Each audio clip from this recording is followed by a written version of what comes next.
အားလုံးမင်္ဂလာပါဒီနေ့နှုတ်ကပတ်တော်ကိုခံယူဖို့ရောက်လာတဲ့သူတယောက်ချင်းစီတိုင်းဖခင်တခင်အထူးကောင်းချီးပေးပါစေနှုတ်ကပတ်တော်အဖြစ်နှုတ်ကပတ်တော်နဲ့ဆိုင်တဲ့ဖခင်ရဲ့ကောင်းချီးမင်္ဂလာသင်တို့ရဲ့တယောက်ချင်းစီတိုင်းအပေါ်မှာတက်ရောက်ပါစေတော့ကျွန်မဒီနေ့မှာအေဖက်ခန်းကြီး၄တဲ့ကနေကျွန်မနှုတ်ကပတ်တော်ကိုအနည်းငယ်ဝေငှပေးခြင်းနဲ့ခန်းကြီး၄ခန်းကြီး၅တဲ့ကအရင်ဆုံးကျွန်မနဲ့အတူနှုတ်ကပတ်တော်ကိုဖတ်ရအောင်အေဖက်ခန်းကြီး၄အငယ်၁၈မှာထိုသူတို့သည်ဉာဏ်အလင်းကွယ်သည်ဖြစ်၍စိတ်နှလုံးမိုက်မဲသောအဖြစ်အလင်းမသိသောကြောင့်ဖယားသခင်၏အသက်နှင့်ကွာရှင်းလျက်ရှိကြ၏ဒီမှာကျမတို့ဉာဏ်အလင်းဆိုတဲ့အရာကိုကျမတို့တွေ့ရတယ်ဒီအရာလေးကိုကျမသင်ကို underline လေးလုပ်စေချင်တယ်ဉာဏ်အလင်းကွယ်တဲ့အရာကျမဒီနေ့မှာနှုတ်ကပတ်တော်ခေါင်းစဉ်လေးတက်ထားတယ်အဲ့ဒါကဘာလဲဆိုရင်ဉာဏ်အလင်းကျမတို့ဘာကြောင့်မလို့စိတ်နှလုံးမိုက်မဲရတာလဲဘာကြောင့်မလို့ကျမတို့ဆုံးရှုံးမှုတွေကြုံရတာလဲစိတ်နှလုံးမိုက်မဲတဲ့သူတွေရှိတယ်အဲဒါမှမဟုတ်ဒီအငယ်18မှာလည်းပြောတယ်စိတ်နှလုံးမိုက်မဲသောအဖြစ်အလင်းမသိသောကြောင့်ဘာကြောင့်မသိလဲဆိုရင်စိတ်နှလုံးမိုက်မဲတဲ့အတွက်ကြောင့်မလို့ဒါဆိုဘာကြောင့်မလို့စိတ်နှလုံးမိုက်မဲခြင်းရှိလာရတာလဲအရှိစအကြောင်းမှာကျွန်တော်တွေ့ရတဲ့အရာကထိုသူတို့သည်ဉာဏ်အလင်းကွယ်သည်ဖြစ်၍အဲ့တော့ကျမတို့ကိုဆုံးရှုံးမှုဖြစ်စေတာက wisdom ဉာဏ်အလင်းမရှိတာ revelation ဖွင့်ပြချက်မရှိတာဖျားစကားမရှိတာဖျားသခင်ဖွင့်ပြတဲ့ wisdom ကတိတ်ကိုအရေးကြီးတယ်ဒီလောကမှာတင့်ကိုအောင်မြင်စေမှာကဖျားဖွင့်ပြတဲ့ wisdom ဖြစ်တယ်အချို့တွေအောင်မြင်တာကဖျားရဲ့ wisdom ကြောင့်ဖြစ်တယ်ပညာရေးအရာကြည့်မယ်ဆိုရင်တော့အောင်မြင်တဲ့ဘွဲ့ degree သူတို့တွေမှာမရှိပါ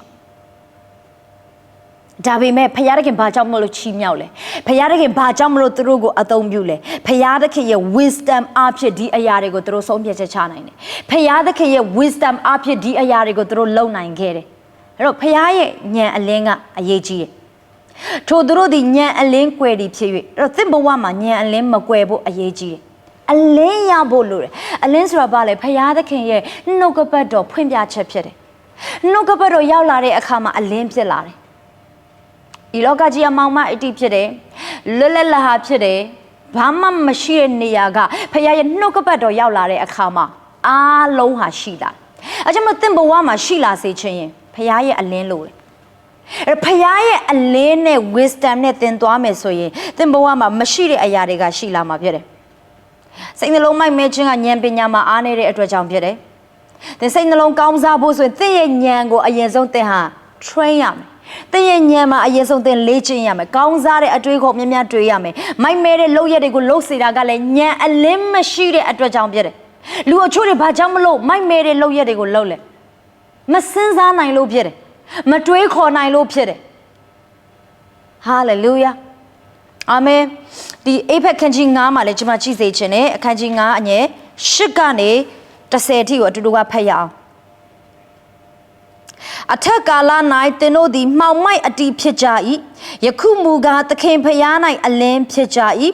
တို့ဖြစ်၍အလင်းဤသားကဲ့သို့ကျင့်နေကြလောအလင်းတော်ဤအကျိုးမူကားအလုံးစုံသောကောင်းမွန်ခြင်းဖြောင့်မတ်ခြင်းတစ္ဆာဆောင်ခြင်းဖြစ်သည်သခင်ဖျားနှစ်သက်တော်မူသောအရာသည်အဘယ်အရာဖြစ်သည်ကိုသင်ကြလောဒီမှာလည်းကျမတို့အလင်းနဲ့ပတ်သက်ပြီးမှဖြောပြထားတယ်အထက်ကာလ၌သင်တို့သည်မှောင်မိုက်၌ရှိကြတယ်လို့ပြောတယ်မှောင်မိုက်အတီးဖြစ်တယ်မင်းနဲ့ကျမတို့ယေရှုကိုမသိခင်တော့ကတော့မောင်မိုက်လောကထဲမှာသွားလာကြတယ်ကျမတို့ကဉာဏ်အလင်းမရှိဘူးဉာဏ်အလင်းမရှိတဲ့အတွက်ကြောင့်မလို့အမြဲတမ်းကိုယ့်ကိုတွေးတဲ့အရာကငါမလုပ်နိုင်ဘူးချင်းဆိုရင်တော့ဒါတွေမလုပ်နိုင်ဘူးကရင်ဆိုရင်ဒါတွေမလုပ်နိုင်ဘူးချင်းဆိုရင်ဒါတွေသူတို့မှာကတ်သက်ချက်တွေရှိတယ်ဒါပေမဲ့အဲ့ဒါကဘာလဲဉာဏ်အလင်းကွယ်လို့ဖြစ်တယ်နှုတ်ကပတ်တော်အလင်းရောက်လာတဲ့အခါမှာအဲ့လိုမတွေးတော့ငါ့ကိုဖခင်တခင်ကကဘာနဲ့ချီသုံးပြုခြင်းတယ်ကဘာနေရဒေတာအနှံ့အသီးသီးမှာဖခင်ခင်ငါ့ကိုအသုံးပြုခြင်းအတွေးခေါ်တွေကစပြီးပြောင်းလဲလာတယ်အာမင်ယူပါယုံတွေစပြီးရှိလာတယ်ဖခင်ရဲ့ခေါ်ခြင်းတွေစတင်ပြီးမှခံစားရတယ်ဖခင်ရဲ့အတန်တွေစတင်ပြီးမှကြားရတယ်အဲ့ဒါကဘာလဲသခင်ဖခင်၌အလင်းဖြစ်တယ်သင်ဖခင်ရဲ့အလင်းတွေကိုရောက်လာတာအဲကြောင့်မလို့ကျွန်တော်ရဲ့ဝိညာဉ်ဘကအမြဲတမ်းပြောတဲ့အရာကသင်ဟာအလင်းထဲကနေနေပြီးမှအလင်းထဲကနေနေပြီးဖခင်တခင်ကျွန်တော်ကိုကယ်ပါလို့ပြောတဲ့အခါမှာဖခင်တခင်သင်ကိုဘယ်နေရာကနေကယ်ရမလဲသင်ကအလင်းထဲမှာရှိနေဘယ်နေရာကနေသင်ကိုကယ်ရမလဲတော့သင်ကအလင်းထဲမှာရှိတော်သူဖြစ်တယ်အလင်းတော်ထဲမှာနေရတဲ့သူတစ်ယောက်ရဲ့အလေးအကျင့်တွေရှိတယ်အလင်းတော်ထဲမှာနေရတဲ့သူတစ်ယောက်ရဲ့စကားအသုံးအနှုန်းတွေရှိတယ် language တွေရှိတယ် environment တွေမတူဘူးပြုမှုပုံစံတွေမတူဘူးအဲ့တော့ဘုရားသခင်အသင်ကိုအဲ့ဒီအရာကိုလေ့လာစေခြင်းတယ်အားကြောင့်မလို့ကျမ်းစာပြောတယ်သခင်ဘုရားနှစ်သက်တော်မူသောအရာသည်အဘယ်အရာဖြစ်သည်ကိုသင်မှာသင်ရမယ်အလင်းတော်ထဲမှာဘလို့အသက်ရှင်ရမလဲသင်ရမယ်ဉာဏ်အလင်းရဖို့အဲ့ဒီအလင်းထဲမှာဘလို့အသက်ရှင်ရမလဲကိုသင်ရမယ်တခါတလေမှာကျမတို့ရဲ့ပြဿနာကအောင်မြင်ခြင်းနဲ့တိုးပွားခြင်းနဲ့တိုးတက်ခြင်းနဲ့ကောင်းစားခြင်းနဲ့ကျွေဝရတဲ့သူဖြစ်ခြင်းနဲ့ဒါပေမဲ့သင်ယူမှုမခံယူခြင်းမှုကျမတို့ရဲ့ဝိညာဉ်ဖခင်ကြီးဆရာကြီးဇော်လင်းအောင်ပြောတဲ့စကားသင်ယူမှုကိုအဆုံးသတ်တဲ့အခါမှာကျမတို့ရဲ့အောင်မြင်ခြင်းတွေလည်းအဆုံးသတ်တဲ့နေ့ဖြစ်တယ်သင်ယူမှုကိုကျမတို့အဆုံးသတ်လို့မရကျမတို့ရဲ့သင်ယူမှုကိုနေ့တိုင်းမှာတိုးချဲ့ရဒီနေ့သင်ယူတဲ့အရာနောက်နေ့မှာသင်ထပ်ပြီးမှအသက်တော်အရာသင်ရသင်ဘဝကိုအမြဲတမ်း learning လုပ်ပါအချင်းချင်းစီကနေ learning လုပ်ပါဖရာသခင်ကြီးရဲ့နှုတ်ကပတ်တော်ကနေ learning လုပ်ပါဒါရှင်တော်ဝိညာဉ်တော်စီကနေသင်ယူပါအေဖက်ခန်းကြီး9အငယ်15မှာလည်းဒီလိုပြောတယ်ထို့ကြောင့်ပညာမဲ့ကဲ့သို့မဟုတ်ပညာရှိကဲ့သို့စိတ်စိတ်မြင့်မြင့်ကျင့်ဆောင်မိအကြောင်းတတိပြုကြလော့ပညာရှိတစ်ယောက်ရဲ့အတွေးခေါ်တွေလိုအပ်တယ်အလင်းရောက်လာတဲ့အခါမှာတက်စသမီဆုံးဖြတ်ချက်ချတဲ့အရာတွေမှန်ကန်လာလိမ့်မယ်ပညာရှိတဲ့သူဖရာရဲ့ဉာဏ်အလင်းကိုရတဲ့သူတွေကအမြဲတမ်းတတိရှိတယ်သူတို့ဘဝမှာရုတ်တရက်ဖြစ်သွားတယ်ဆိုတာမရှိဘူးသူတို့ဘဝမှာရုတ်တရက်ကြုံလာရတယ်ဆိုတာမရှိဘူးအမြဲတမ်းတတိရှိတယ်အမြဲတမ်းဝိညာဉ်ရမှာလည်းတတိရှိတယ်ဟာလေလုယာအာမင်အဲ့တော့အရေးကြီးတယ်ဖရာသခင်ရဲ့ဉာဏ်အလင်းရဖို့ရတဲ့ဖရာသခင်ရဲ့ဉာဏ်အလင်းနဲ့အသက်ရှင်တဲ့အခါမှာလေသူများတွေပြောတဲ့စကားတွေကျမတို့နှုတ်မှာမရှိဘူးသူများတွေဝန်ခံတဲ့အရာတွေကျမတို့နှုတ်မှာမရှိဘူးသူများတွေမြင်တဲ့ပုံစံတိုင်းကျမတို့ရဲ့အမြင်ထဲမှာမရှိဘူးဘာဖြစ်လို့လဲသိလားဖရာရဲ့အလင်းကအလင်းတော်သားတစ်ယောက်ကဲ့သို့ကျမတို့ကိုစကားပြောစေတယ်အလင်းတော်သားတစ်ယောက်ကဲ့သို့နှုတ်ကပတ်တော်ကျမတို့ကိုဝန်ခံစေတယ်အလင်းတော်သားတစ်ယောက်ကဲ့သို့နှုတ်ကပတ်တော်ကျမတို့ကိုမြင်စေတယ်အဲကြောင့်လို့ဖရာသခင်အာဗြဟံကိုခေါ်ထုတ်တယ်အာဗြဟံအရှိအနောက်တောင်မြောက်ကိုကြည့်ပါမြင်သမျှကိုငါပေးမယ်ကြည်အာဗြဟံရဲ့အမြင်ကိုဖရာသခင်ချဲ့ခိုင်းတယ်အာဗြဟံရဲ့အမြင်ကိုဖရာသခင်မြင်စေတယ်ကျမတို့ဖရာရဲ့အညံအလင်းဖရာရဲ့အလင်းရတဲ့အခါမှာလေကျမတို့ရဲ့လက်တကမ်းပဲကျမတို့မြင်တော့မှာမဟုတ်အနာဂတ်မှာဖရာခင်ကျမတို့ထပ်ပြီးမှကောင်းချီးပေးအောင်မယ့်အရာအနာဂတ်မှာဖရာခင်ကျမတို့နဲ့အလုံးလုံးမယ့်အရာဖရာခင်ကျမတို့အားဖြင့်ကြီးမားတဲ့အရာကိုဆက်ပြီးလုပ်မယ့်အရာကိုကျမတို့မြင်နိုင်လိမ့်မယ်အရှိကိုပဲသင်မြင်မှာမဟုတ်အနောက်ကိုလည်းသင်မြင်နိုင်လိမ့်မယ်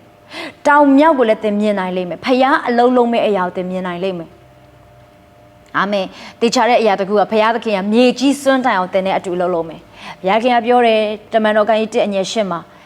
ယေရုရှလင်မှစ၍ယူဒပြည်ရှမာရိပြည်မြေကြီးစွန်းတိုင်ငါရဲ့တက်သေးဖြစ်ပါအဲ့တော့ဘုရားရဲ့အလင်းထဲမှာသွားလာတဲ့သူတွေကမြေကြီးစွန်းတိုင်အောင်သွားရမယ့်သူတွေဖြစ်တယ်မြေကြီးစွန်းတိုင်အောင်အလုပ်လုပ်မြေကြီးစွန်းတိုင်အောင်နေချက်ရမယ်မြေကြီးစွန်းတိုင်အောင်ဘုရားကောင်းကြီးနဲ့အတူသွားလာရမယ့်သူဖြစ်တယ်ဟာလေလုယာအာမင်အဲ့တော့ဒီနေ့မှာကျွန်မတင့်ကိုဒီဉာဏ်အလင်းကိုရစေခြင်းတယ်အဲ့တော့နှုတ်ကပတ်တော်ဉာဏ်အလင်းကျွန်တော်တို့ဘယ်လိုရမလဲနံပါတ်1ဖရာသခင်ရဲ့လူတွေစီကနေနှုတ်ကပတ်တော်ခံယူဖို့လိုတယ်အဲ့ဒီအလင်းတော်ကိုခံယူဖို့လိုတယ်အာမင်ကျွန်တော်တို့မှာကြားနာခြင်းရှိမှပဲဘာဖြစ်လာမလဲယုံကြည်ခြင်းဖြစ်လာမယ်ဒါဆိုအဲ့ဒီယုံကြည်ခြင်းကဘယ်ကနေလာလဲကြားနာခြင်းကနေလာတယ်ဒါဆိုသင်ပထမအုပ်ဆုံးကြားဖို့လိုတယ်အလင်းတော်အထဲမှာသင်များများလာနေဖို့လိုတယ်ဒီ revelation ထဲမှာဒီဖွင့်ပြချက်တွေစီးစင်းတဲ့နေရာမှာဖွင့်ပြချက်တွေစီးစင်းတဲ့အသင်းတော်မှာဖွင့်ပြချက်တွေအများအားမှာဝင်ငှတဲ့ service တွေမှာတင်အများအားပါဖို့လိုတယ်တလားတစ်ခါလာပြီးပါဝင်တာမျိုးမလုပ်ပါနဲ့အချိန်ပေးပြီးမှဒီအလင်းတော်ထဲမှာလာပြီးနေပါအဲ့ခါကျရင်သင်ဟာအလင်းတော်ရဲ့သားတစ်ယောက်ကဲ့သို့သင်ရဲ့တွေးခေါ်မှုတွေပြောင်းလာမယ်စကားပြောဆိုမှုတွေပြောင်းလာမယ်တခါလေးမှလူတွေကကျမတို့ကိုမေးတယ်ဆင်မတို့ကဝန်ခံတဲ့အရာကသူများနဲ့မတူဘူးဆင်မတို့ပြောတဲ့စကားတွေကသူများနဲ့မတူဘူးဒီကာလမှာဒီလောက်ခက်ခဲနေတာကျမတို့မှာခက်ခဲတယ်ဆိုတဲ့အရာကိုကျမတို့ခေါင်းထဲမှာမထည့်တာဘာဖြစ်လို့လဲဖခင်ရဲ့နှုတ်ကပတ်တော်ထဲမှာကျမတို့သွားလာတဲ့အတွက်ကြောင့်မလို့အဲ့ဒီကျမတို့မြင်ရတဲ့အရာကိုကျမတို့မျက်မှောက်မပြုဘူးဖခင်ပို့ပြီးမှကောင်းမြတ်အောင်မယ်ဖခင်ကောင်းမြတ်တယ်ဆိုတဲ့အရာကျမတို့မြင်တယ်ကျမတို့ယေရှုတော်ချီးမွမ်းနိုင်တယ်ဟာလေလုယာအာမင်အဲ့ဒါကြောင့်မလို့အလင်းတော်ထဲမှာနေပါဖခင်ရဲ့ဉာဏ်အလင်းနဲ့ရတဲ့အခါမှာသင်ဟာမိုက်မဲတဲ့လောက်ရက်တွေလုံတော့မှာမဟုတ်သင်စိတ်နှလုံးကောင်းစားတော်သူဖြစ်လာမယ်ပြီးရင်သင်ဟာအရာရာ၌ကောင်းစားခြင်းကျမ်းမာခြင်းဖ ဖခင်ရဲ့ကောင်းကြီးမိန်လာနဲ့ကြွယ်ဝသော life မှာတင်သွားလာရမှာဖြစ်တယ်အဲ့တော့ဖခင်ရဲ့ wisdom အရေးကြီးတယ်ဖခင်ရဲ့ revelation အလင်းရဖို့လိုတယ်ဆိုရအောင်ဒီနေ့မနက်မှာကျွန်မဝင်ငါပေးခြင်းနဲ့အားလုံးကိုဖခင်ကအထူးကောင်းချီးပေးပါစေ။